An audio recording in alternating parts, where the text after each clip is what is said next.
College Football Playoff Committee releases their top 25. A team that finally made its way back in, Cincinnati. Remember the fake Cincinnati we talked about last year? They're finally sitting there at top, number 25. Hell of a program, hell of a university. But the top 4 is really what the story is. Georgia 1, Ohio State 2, Michigan 3, TCU 4. It hasn't changed. Tennessee at 5 hasn't changed.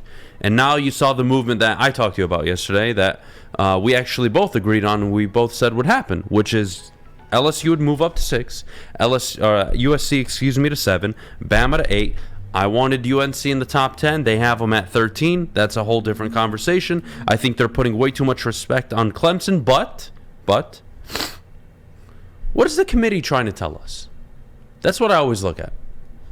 What are they telling me by this list, this arbitrary list of the best teams in the country, right?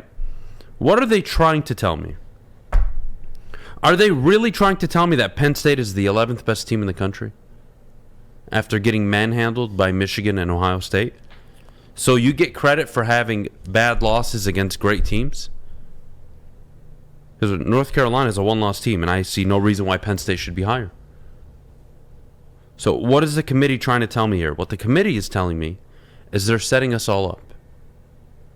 They're setting us up for 2 unlikely but very possible, very real scenarios that could happen. Unlikely, but it could happen. 2-loss LSU gets in, and then Tennessee's kicked out. You do not put LSU at 6 when they got their asses handed to them by Tennessee. Unless your narrative, which Alabama's at 8, by the way, with 2 losses, Alabama sitting there at 8, you now have Georgia, Tennessee, LSU, and Bama all in the top 8. What are you telling me? The SEC is the best conference. Look, we all know this. We all agree. That is not the problem here. We all know the Big Ten sucks. Having said that, what you're telling me is if LSU some way, somehow finds a way to beat Georgia in the championship game, that you are willing to have 2 SEC teams, a Big Ten champion, and an undefeated TCU if they remain undefeated.